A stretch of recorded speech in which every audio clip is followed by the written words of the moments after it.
My name is Dorothy Hail, and for most of my life, my home in Cedar Springs was the one place that felt steady no matter what storms found me. That changed in ways I never imagined. And on the afternoon, my youngest son walked through my front door in full uniform. Every hidden truth in this house rose to the surface. I was on my knees scrubbing the hardwood floor when I heard the door open. My hands were shaking around the damp cloth. My back burned. The smell of bleach had become something I breathed like air. I kept wiping the same clean spot because in that house stopping was never a choice I could make for myself. Then I heard his voice. Froze. My heart clenched so tight I lost my breath. I turned and saw Adam Hale standing in the doorway, still wearing the dust of deployment on his boots. He had not even taken a full step inside before his eyes locked on me. Kneeling, trembling, wearing an apron that was not mine. The smile he brought home with him disappeared in seconds. "Mom, what happened to you?" Behind me, the room went silent. Marissa Hale held a glass of sweet tea that nearly slipped from her hand. Her mother, Gloria, stared with her mouth half open. Dylan lowered the remote as if he had been caught stealing something. And Caleb Hale sat on the arm of the sofa with the look of a man wishing Adam had stayed overseas just one more day. I tried to speak, but shame rose faster than sound. Adam stepped beside me and lifted my hand the way someone lifts something fragile. His fingers hovered over the marks on my wrist. The redness, the swelling, the tremor. Could not stop. "Mom," he said quietly. "Who did this?" It was not a question. It was the beginning. After my husband passed, the house felt too big for my own footsteps. Grief has a way of turning familiar rooms into shadows and silence, into something heavy enough to swallow you whole. That was when my eldest son, Caleb Hale, started showing up more often. At first, it felt like comfort, a good son checking on his mother, someone to lean on while I learned how to live in a world without my husband in it. He carried himself with the confidence of a man who knew things I did not. He would sit at the kitchen table with bills spread out like cards and talk about interest rates, insurance forms, and county requirements. "Mom, these papers are confusing. Let me take care of it. You should not worry about this kind of thing anymore." Grief makes simple things seem impossible. So I agreed. Caleb became the keeper of information. Mail that once came to my hands now stopped at his. Phone calls I used to answer became calls he returned for me. And whenever I asked questions, he would sigh just a little and say he was only trying to protect me. One afternoon, he showed up with a new set of house keys. Said it was safer this way. Said break-ins were common lately. Said updated locks were part of being responsible. I held the key like it should have meant something to me. Only later did I realize he had never shown me who else had one. Then came the forms. "Just sign here, Mom. It is routine. Just a quick signature so the county knows everything is in order. Widows have to update these things." The words sounded practical, comforting even. He spoke the way a doctor speaks before giving a shot. Calm enough to override the fear. I signed because I trusted him. Little by little, the house no longer felt like mine. Room shifted. Boundaries blurred. Every decision seemed to pass through Caleb first. He had a way of speaking that made me feel like resisting him was the same as making a mistake. As if saying no meant I did not understand my own life. Looking back now I see the pattern. It did not happen with shouting or threats. It happened with the quiet rearranging of my choices until the house was still mine on paper but no longer mine in practice. It was early spring when Caleb first mentioned that Marissa's family needed a place to stay for a little while. He said it casually, the way someone mentions rain in the forecast. "Nothing to worry about, Mom. Just until they get things sorted. You will barely notice them." I wanted to believe him. Marissa arrived with a suitcase that looked too full for a short visit. Behind her came her mother, Gloria Patterson, carrying a basket of folded towels like she already belonged there. And trailing them was Dylan, her younger brother, eyes fixed on his phone as he walked straight into my living room without so much as a hello. First I tried to be gracious. I told myself it was temporary. Families help families. But days stretched into weeks, and the rhythm of the house changed in ways I could feel but could not name. Gloria claimed the kitchen before I even realized she was in it. She rearranged the cabinets because it made more sense her way. Marissa spread her things across the guest room and then the hallway closet and then the bathroom shelves. Dylan sprawled across the sofa each night as though he had always lived there. What unsettled me most was how quickly they stopped asking permission. Gloria would hand me grocery lists written in her neat cursive and say, "I will need these by tonight." Marissa would leave baskets of laundry outside my bedroom door with a soft reminder that certain fabrics needed gentle handling. I found myself apologizing for sitting in my own armchair because Dylan had decided it was his spot now. Somewhere along the way, I started whispering when I walked through the house. I hesitated before turning on the television. I asked if it was all right to make tea. Their presence spread through the house like fog seeping into corners until even my breathing felt like something I had to make small.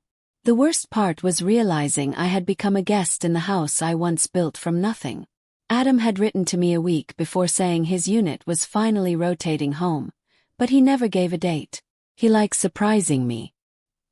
He said it made deployments feel shorter when he imagined the look on my face. I used to picture myself opening the door with a smile. I never imagined he would be the one opening it to find me kneeling on the floor like I had no right to stand. When he walked in that afternoon, time collapsed around us. I could not stop shaking. I kept my eyes down the way I had learned to in that house. It was easier that way. Kept the peace. But Adam was trained to notice what others overlook. His gaze swept across the room in one sharp motion. The tension, the stiffness, the way Marissa sat down her glass like she was afraid it might shatter. The way Caleb rose from the sofa with a measured slowness, as if deciding whether to smile or defend himself. "Mom," he said again, softer this time. "How long has this been going on?" I opened my mouth, but no words came. Shame is a thick thing. It fills your throat before you even understand why. Caleb stepped forward. "It is not what it looks like. Mom likes staying busy. We have been helping her." Helping. The word landed between us like a stone. Adam looked back at me. His eyes were no longer confused. They were hurt deeply, quietly. The kind of hurt that comes from realizing the person you trusted to be your brother has built his power on the back of your mother's silence. He exhaled once and everything in him shifted. The soldier in him took over. The protector, the son. "Get your things, Mom," he said. "We are leaving." Marissa gasped. Gloria stood up ready to argue.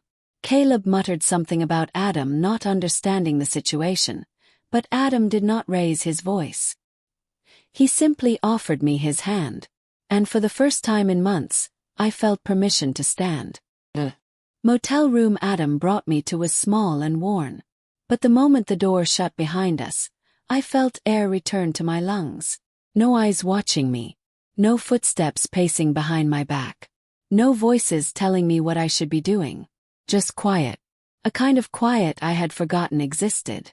Adam helped me sit on the edge of the bed. He moved slowly. The way someone moves when they are afraid the person they love might break under their hands. He knelt in front of me, still in uniform, still breathing with that steady control they must teach them in the service. "Mom," he said, "tell me everything, please." I tried to hold myself together. I really did. But once a dam cracks, the water decides the rest. Words slipped out in short, uneven pieces. How Caleb told me the papers were standard county updates. How he said Adam wanted everything handled while he was gone. How Marissa and her family needed a temporary place. How temporary became permanent. How my own voice slowly disappeared inside my home. I told him how the locks were changed without me knowing. How my bank statement started arriving opened.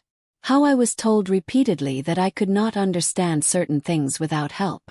I told him how I started apologizing for moving too slowly or speaking too softly. How the house became a place where I did not belong unless I was working. Through it all, Adam stayed still. His jaw tightened, but he did not interrupt. When I finally fell silent, he stood and walked to the window. His back straight as a line drawn with purpose. "This stops now," he said quietly. He picked up his phone and dialed a number without hesitation. His voice changed when he spoke. Controlled, direct. He identified himself and requested immediate legal guidance through the military's assistance office. For the first time since my husband died, I felt something close to safety. Not because the danger was gone yet, but because my son had finally come home to see it. Adam returned to the house the next morning just after sunrise. He went alone.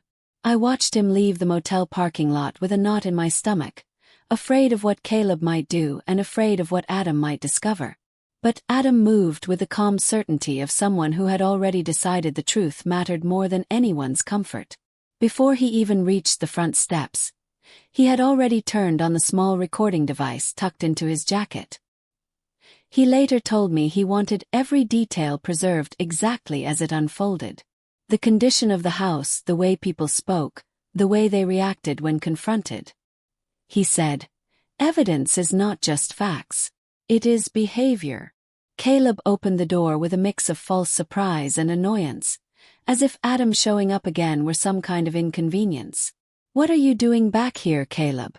asked. Adam stepped inside without waiting for permission. "Where are the documents Mom signed?"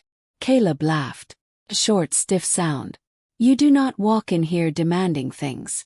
You do not know how things work around here." Adam scanned the room with careful eyes.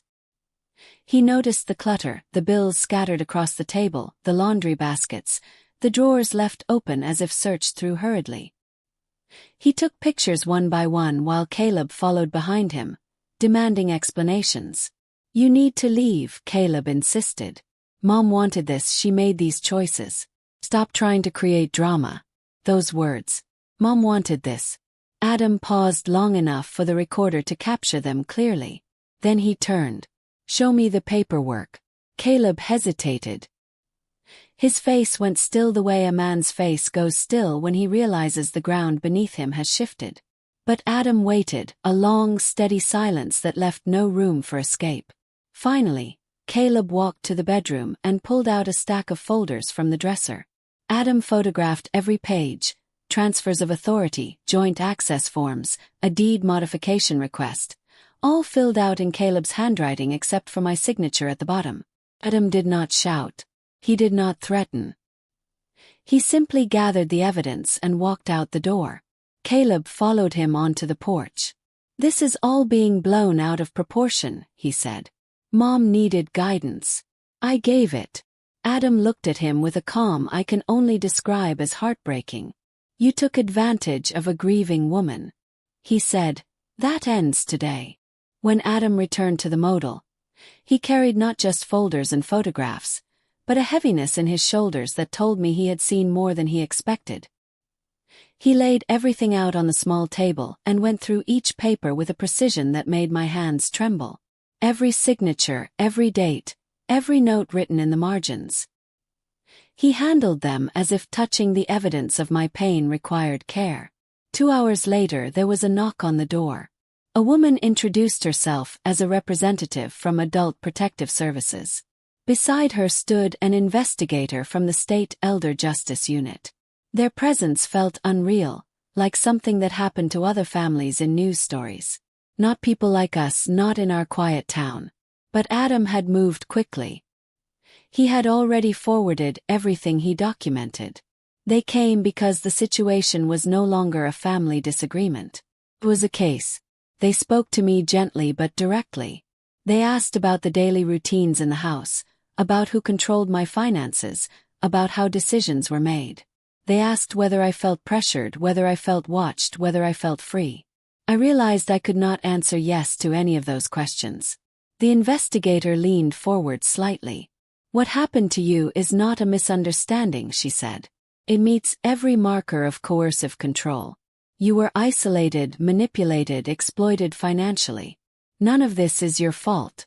I wanted to believe her, but guilt clung to my ribs like vines. Then she asked the question I had been avoiding without even knowing it. "Are you ready to stand on your truth? Even if the person we investigate is your own son?" The room grew quiet. Adam did not speak for me. He just waited. He nodded. A small, careful nod, but it was enough. The investigator closed her notebook. "Then let us begin," she said. The investigators decided the next step had to happen immediately. They wanted to see the house, the environment, the people inside it. They asked if I was willing to return with them, and though my stomach nodded at the thought, I said yes. Adam stayed close to me as we followed their car down familiar streets that suddenly felt foreign. When we pulled into the driveway, Caleb was standing on the porch with his arms crossed, as if he had been waiting to intercept us. His expression shifted the moment he saw the two state officials step out of the car. Not anger, not confusion, something closer to fear wrapped in arrogance. Marissa opened the door behind him and froze. Gloria appeared moments later, clutching her cardigan as though the fabric could shield her from the truth she already sensed. Dylan peeked from the hallway, pale and wide-eyed. The investigator introduced herself and explained why they were there. Her voice was calm but firm, the kind of tone that does not invite argument. Caleb tried anyway. "This is unnecessary," he said. "Mom is fine. We have been helping her. This is all being twisted. We will determine that." The investigator replied, "Please step aside." Inside the house they documented everything. The locked cabinets, the piles of unpaid bills Caleb insisted he had managed, the laundry baskets placed outside my room, the medication stored in places I had not known about. They took photographs, asked questions, observed the reactions around them. When they requested financial records, Caleb hesitated just long enough to confirm their suspicions. His explanations tangled together. He claimed I had given him verbal permission for joint access. He claimed the deed modification had been my idea. He claimed the transfers were temporary. But Marissa cracked first. She stepped forward with a trembling voice. "Caleb told us it was already approved," she said. "He told us no one would question it because his mother trusted him. He said it was all handled." Caleb whipped his head toward her, but the damage was done. The investigator wrote something in her notebook without looking up. "This is no longer a question of misunderstanding," she said. "This is exploitation."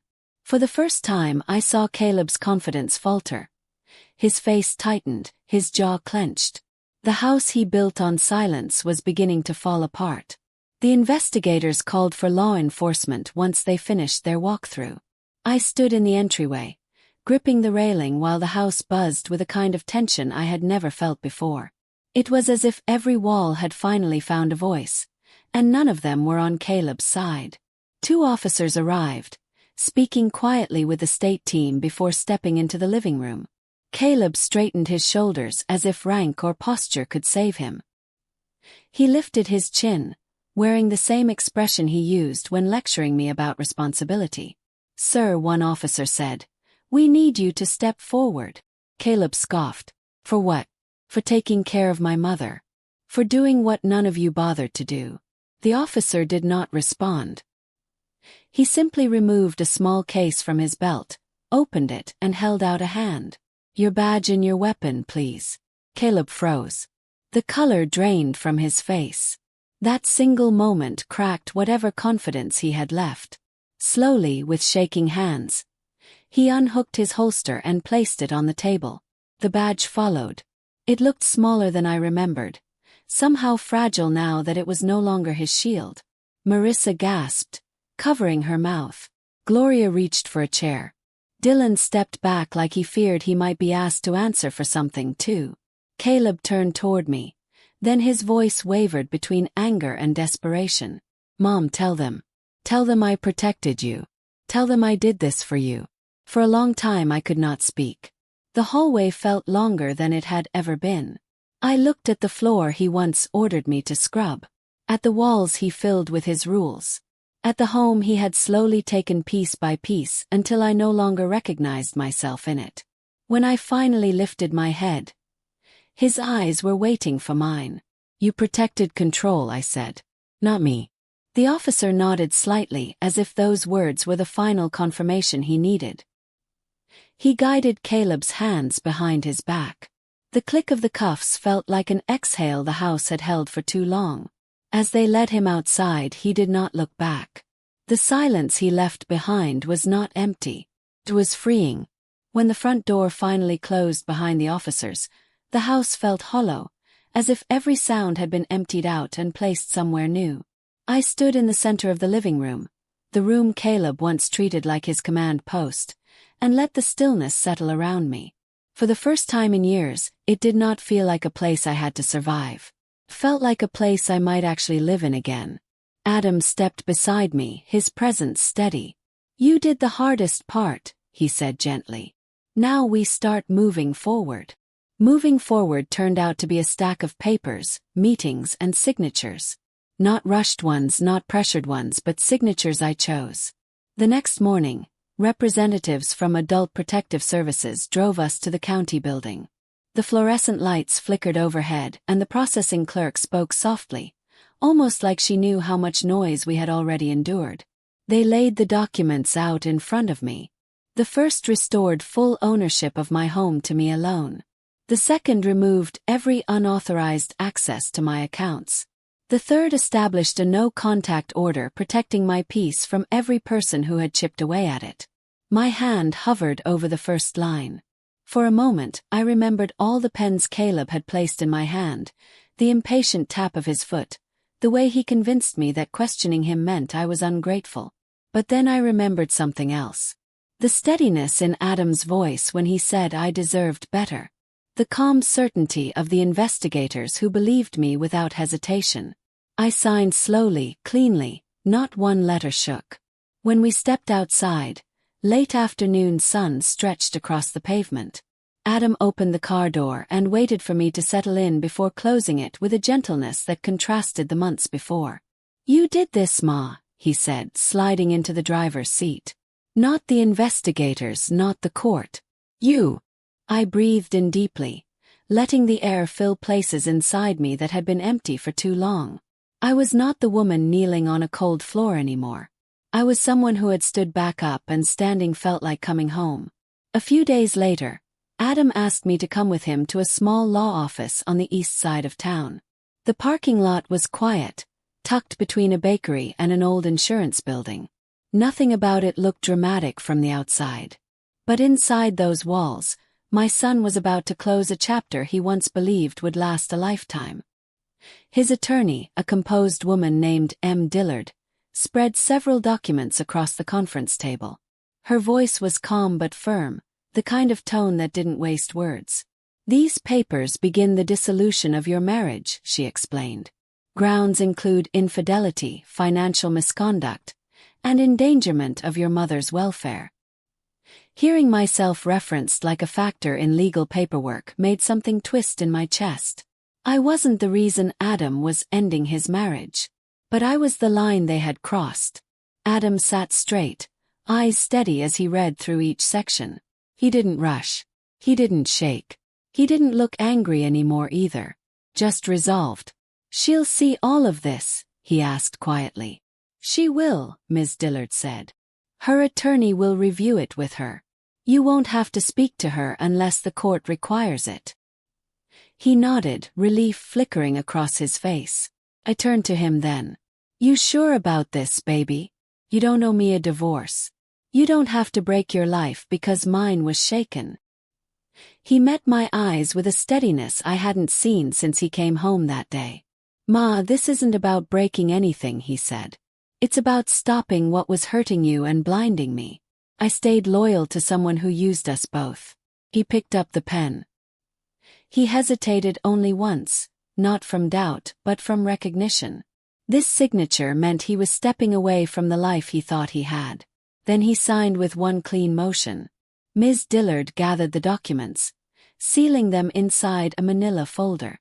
"We will file today," she said, "and we will request temporary orders regarding property, communication limitations, and access to shared accounts." As we walked out of the office into the cool evening air, Adam breathed in deeply, almost like he hadn't taken a real breath in months. "This time, Ma," he murmured. "I'm choosing my own peace too." The days that followed felt strangely quiet, as if the world was holding its breath. I spent most mornings at the kitchen table, hands wrapped around a mug of warm tea, while sunlight poured through the window that once felt like someone else's. One afternoon, Adam came home with a stack of papers tucked under his arm. His expression was calm, but his eyes carried the weight of everything he'd just learned. "Ma, sit down for this," he said gently. I obeyed, bracing myself. He laid the documents out in front of me. They were court notices, case summaries, and updates from the district attorney's office. "The state is filing formal charges," he said. "Multiple counts." I swallowed hard. "Against who?" "Against all of them," he replied. "Your older son, his wife, her family, everyone involved." My stomach tightened. Even after everything, hearing it spoken aloud felt too big to hold. Adam continued, his voice steady. "Your older son is facing charges of financial exploitation, fraud, coercive control, and official misconduct. They've already suspended him. Internal Affairs is reviewing the recording. If the investigation holds, and it will, he won't get his badge back." My heart cracked at those words. Not because he didn't deserve the consequences, but because I remembered the pride he once had in wearing that uniform. "And her?" I asked softly, barely able to form the question.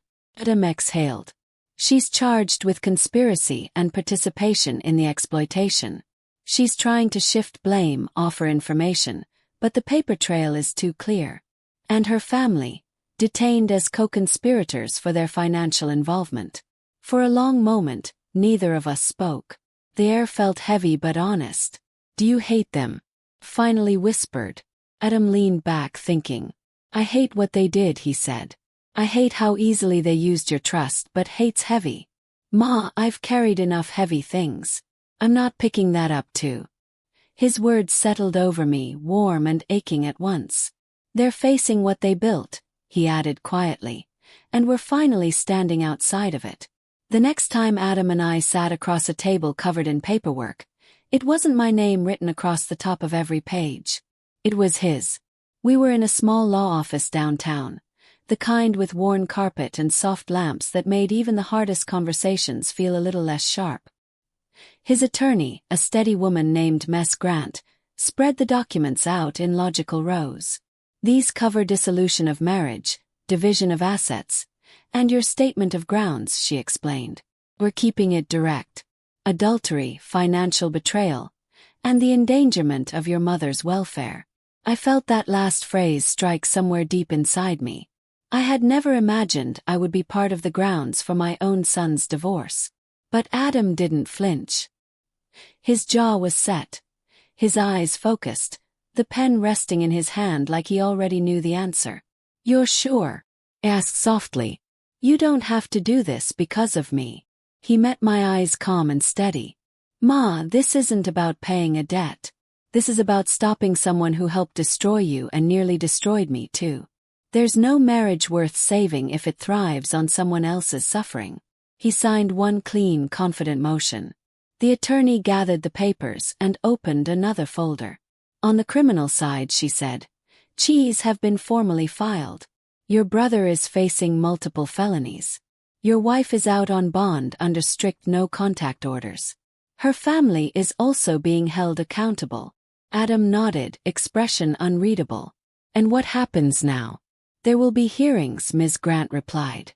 "Likely plea negotiations. Internal Affairs is already preparing their findings on your brother. If your recording holds, and it will, his career is over." I watched Adam absorb every word. Not angry, not broken, just resolved. "There was a time," I whispered, "when you would have taken the blame for her." He gave a faint, tired smile. "There was a time I didn't know how much strength I had without her. Now I do." And in that quiet office, with the click of the pen and the rustle of legal papers, I realized something. This wasn't just a divorce. It was the final thread snapping between our lives and the people who had nearly destroyed us. The first night back in my own home felt unreal, like stepping into a life I had watched someone else live. The walls were the same soft cream. The hallway still curved gently toward the bedrooms. The kitchen clock still ticked with that familiar uneven rhythm. But for the first time in months, none of it felt heavy. Adam followed me inside, slow and steady, letting me take it all in. When the door clicked shut behind us, the silence felt new. Honest. No footsteps waiting to command. No voices calling my name only to give orders. Just quiet. "Sit down, Ma," he murmured. "Let yourself breathe." We sat at the kitchen table together. The same table I had once wiped endlessly under someone else's watch. I laid my palm flat on the wood. Didn't feel like labor anymore. Felt like home again. For a long time we drank tea without speaking. The refrigerator hummed softly, and a breeze slipped through the window. I could feel the house adjusting, exhaling, settling back into itself. "You know," Adam said eventually, leaning back in his chair. "I used to picture this moment overseas. Not the pain, not the mess, just a safe talking without anyone standing between us." A lump formed in my throat. There were days, I whispered, when I thought this house didn't need me anymore, like it had moved on to someone else's life. He shook his head gently. "The house never moved on. People tried to take it. That's different." His hand covered mine. Warm and steady. "You weren't small, Ma. You were tired. They used that." The truth of it settled in the air. Later, he wandered through the rooms quietly, straightening small things, opening cabinets, making sure everything that belonged to me felt like mine again. No rush, no tension, just care. When he finally sat down again, the last rays of sunlight cast a soft amber glow across the kitchen. "You home for real now?" he asked softly. I nodded, tears warming my eyes. "For real," I said, "and this time I'm staying on my feet." In that moment I felt it. Not just safety but dignity returning. A woman stepping back into her own life. That evening, as the last light slipped behind the houses across the street, Adam and I sat together in a quiet that felt earned, not enforced. The house was still, but for once, the stillness didn't frighten me. It wrapped itself around us gently, like the home had been waiting for this moment as much as I had. Adam leaned forward, elbows on the table, studying my face carefully. "Ma," he said softly, "can I ask you something?" He nodded. "When they took so much control, when they pushed you into silence, why didn't they expect me to walk through that door?" I let out a slow breath.